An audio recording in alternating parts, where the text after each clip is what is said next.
Hello friends, તો નાના નાના કિચન આઈડિયા અને કિચન ટિપ્સ તમારી સાથે શેર કરીશ જે દિવાળી અને તમારે ઘરમાં રહેલા વસ્તુઓને સાચવવા માટે કામ લાગશે. તો આ રીતના બોટલ આપણા ઘરમાં હોય છે, ઠંડા પીણાના કે બીજા કોઈ પણ જાતના બોટલ આ રીતના હોય છે. તો અહીંયા મેં 2 બોટલ લીધા છે, એક નાનો અને એક મોટો, જેને આપણે કાપી લઈશું. અહીંયા મેં ચપ્પુ ગરમ કરી દીધું છે ગેસ પર, અને આ રીતે આપણે આગળના ભાગથી થોડું બોટલને કટ કરી દઈશું. તો જો બંને બોટલને આ રીતે મેં કટ કરી અને તૈયાર કરી દીધા છે. અને આપણે માર્કેટથી આ રીતના કઠોળ અને દાળ લઈને આવતા હોય છે, તેને સાચવવા અને અલગ અલગ ડબ્બામાં ભરવા ખૂબ મુશ્કેલ લાગતા હોય છે. તો તમે આ રીતે જો બોટલને ઢક્કનને જે કાપીને રાખ્યું તેને કોથળીમાં આ રીતે પહેરાવી દેવાનું, કોથળીને વારી દેવાની. આ મોટા મોઢાના બોટલનું જે ઢક્કન છે આપણે મોટા કઠોળ માટે રાખવાનું છે, ચણા વટાણા એના માટે. અને આ રીતે આપણે તેને રબરથી ફિટ કરી દઈશું, એટલે તમે આરામથી તેને કેરી કરી શકશો અને આરામથી તેમાંથી કઠોળ કાઢી પણ શકશો અને ભરી પણ શકશો. અને હવે આપણે તેને ઢક્કન બંધ કરી દઈએ. તો છે ને યુઝફુલી બિલકુલ આઈડિયા.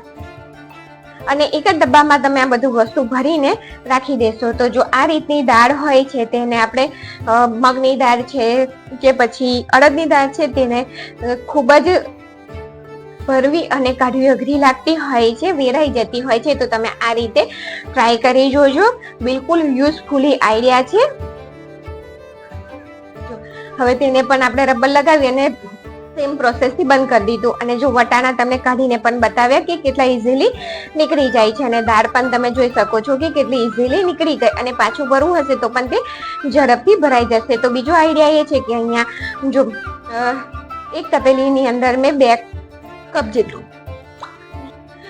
જેટલું પાણી રાખી દીધું છે અને તેને ગરમ કરી દીધું. તેની ઉપર કાનાવાળું ઢક્કન રાખ્યું અને તેની ઉપર આ લીલું જે નારિયેળ આવે છે તે રાખી દીધું. અને તેને ઢાંકી અને હાઈ ગેસની ફ્લેમ ઉપર આપણે 7 થી 10 મિનિટ માટે થવા દેવાનું છે.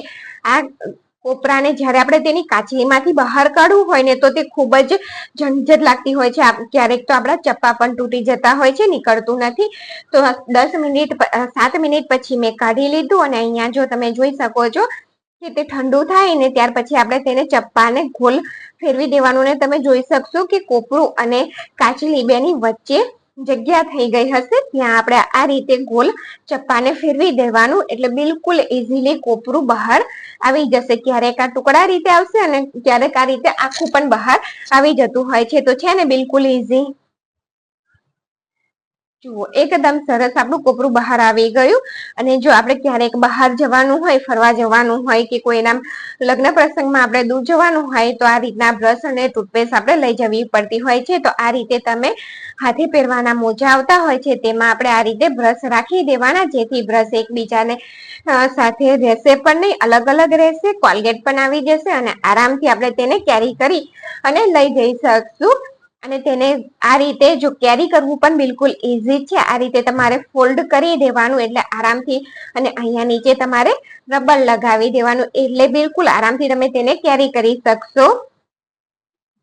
અને જો ફ્રીજ સાફ કરવા માટે ફ્રીજના દરવાજા પર આ રીતની ગંદકી થઈ જતી હોય છે, ત્યાં સાફ કરવું ખૂબ જ અઘરું લાગતું હોય છે. તો અહીંયા મેં નેલ પોલિશ રિમૂવર જે ટીશ્યુ આવે તે લીધું છે, ને તેનાથી આપણે તેને આરામથી સાફ કરી શકીશું. અને બિલકુલ ઇઝીલી વ્હાઈટ છે, તો એકદમ સફેદ થઈ સાફ થઈ અને તૈયાર થઈ જશે. જો આઈડિયા ગમે તો શેર કરજો, સબસ્ક્રાઇબ કરજો અને લાઈક કરજો.